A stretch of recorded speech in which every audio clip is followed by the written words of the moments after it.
everyone, my name is Khadyja Diop and my book is named The Curse of Slenderman. Chapter 1, Truth or Die.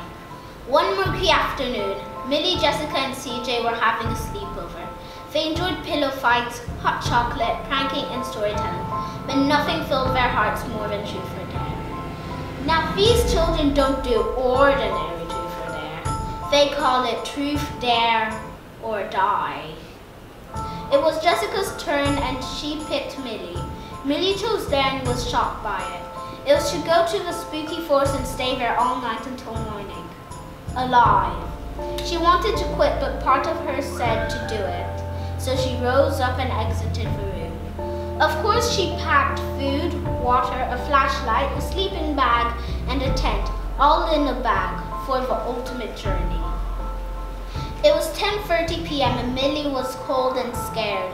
The wind howled, the trees shook, the leaves flew overhead and twigs crunched below. What was that? Millie mumbled in tears.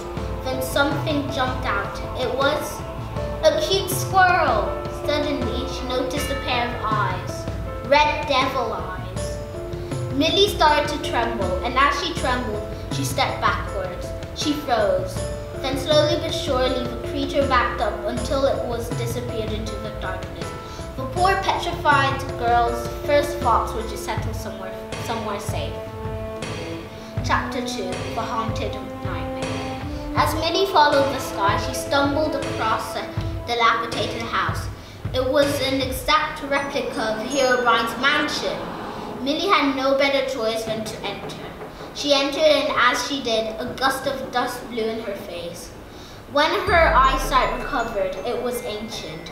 There was grime covering all surfaces. Cobwebs were dangling from above. The floorboards creaked every step. The walls were shredded, and the furniture was historic. Ha ha ha! Boomed a creepy voice through the gloomy hallway. Hello, Millie mumbled in fear.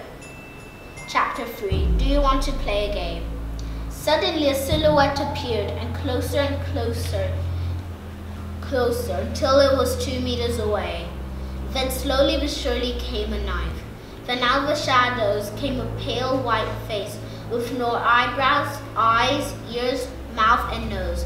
Then she understood the ugly truth, that she was being chased by Slenderman. Millie dashed for the swinging door, but it locked shut.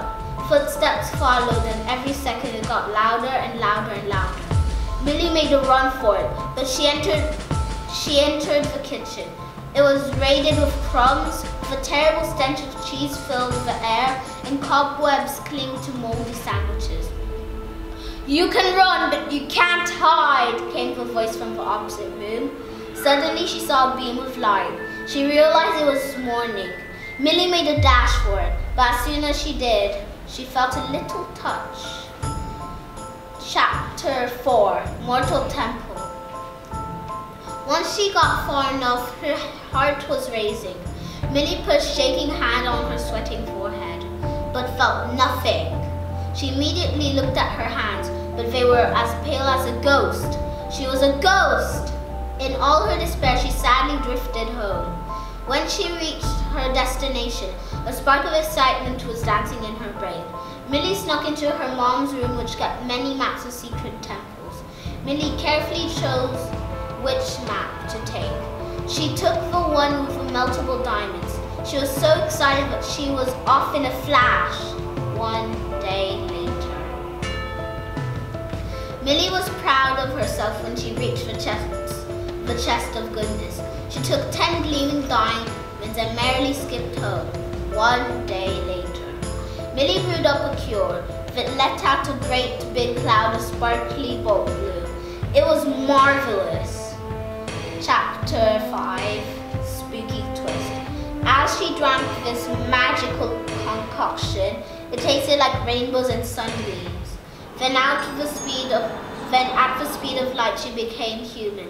Millie strolled to the spooky forest to see what she had accomplished. But to her surprise, it was a national park, and it looked better than ever. The end.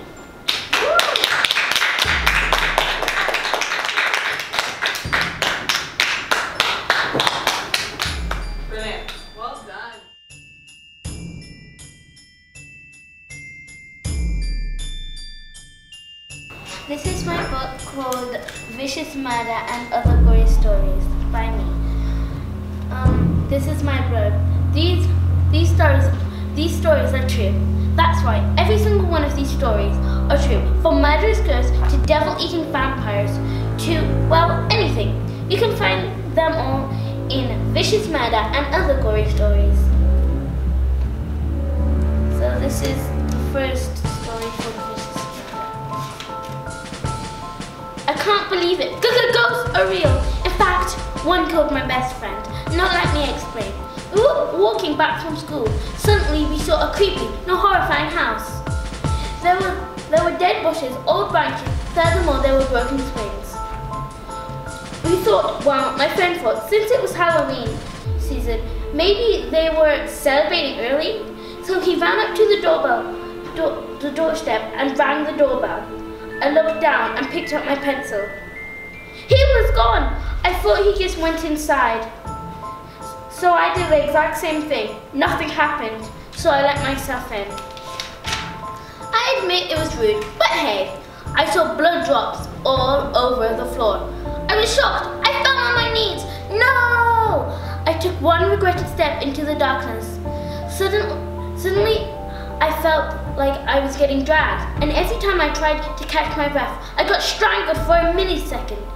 I got dragged to a murder chamber. I took one deep breath. I was surprised that I didn't get strangled. I got thrown onto the hard ground. I wouldn't dare open my eyes. One lonely tear ran across my bed face. A voice got louder and louder until I could feel their warm breath against my cold neck. Stand up! I immediately followed this order because I didn't want to risk my head getting sliced off. People say your life flashes before your eyes. That was so true. I was only 16 and I was about to die. I thought I was going to say my last words. Remember me, I whispered. Another tear fell off my red cherry face. I felt a ball beside my knee. It was his head. I wanted to lift it up, but no, I was too stiff. At this point, I wanted to run away in the distance. Stand up straight. Yes, sir. My legs were wobbling, still not opening my eyes. 20 minutes after, I opened my eyes to see a man dressed in rich clothing. I knew exactly who it was, since we were learning about him. King Henry VIII. He looked into my eyes and roared, "Death be upon you!" like my